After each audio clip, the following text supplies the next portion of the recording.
दारूबंदी हा विषय तुम्ही यापूर्वी अनेकदा ऐकला असेल, मात्र सध्या एका आमदाराने केलेली मागणी ही चर्चेचा विषय ठरत आहे. या आमदाराने अशी मागणी केली आहे की एकतर पूर्ण दारूबंदी करा किंवा जे दारू पितात, मद्यपान करतात त्यांना इन्शुरन्स द्या.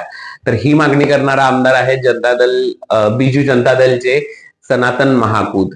त्यांनी अशा पद्धतीची मागणी करण्यामागील कारण फारच रंजक आहे की मागील बऱ्याच वर्षांपासून ते दारूबंदीसाठी प्रयत्न करतायत, मात्र सरकारकडून त्यांना प्रतिसाद मिळत नाही आणि मिळाला तरी दारूच्या माध्यमातून मिळणारा जो कर आहे त्याच्या संदर्भ सरकारच्या उत्तरामध्ये दिला जातो. त्यामुळेच आता सनातन महाकूद यांनी एक पत्र लिहून अशा पद्धतीची मागणी केली आहे की पूर्णपणे दारूबंदी करा, नाही तर जे मद्यपी आहेत त्यांना विमा राज्य सरकारनेच द्यावा, अशा पद्धतीची त्यांची मागणी आहे. यामागील त्यांनी तर्क असा सांगितला आहे की विषारू दारूच्या सेवनाने अनेक जण मृत्युमुखी पडतात, त्यानंतर त्यांच्या कुटुंबाचं काय होणार किंवा त्यांच्या जे नातेवाईक आहेत जे मागे राहिलेले आहेत त्यांना उदरनिर्वाह कसा चालवणार, अशा पद्धतीची समस्या असते. म्हणूनच सरकारने कठोर पावलं उचलत थोडासा नुकसान सहन करत दारूबंदी करावी किंवा मग ते शक्य नसेल, ते कर हवाच असेल तर जे दारूचं सेवन करतात त्यांना विमा द्यावा, अशा पद्धतीची त्यांची मागणी आहे.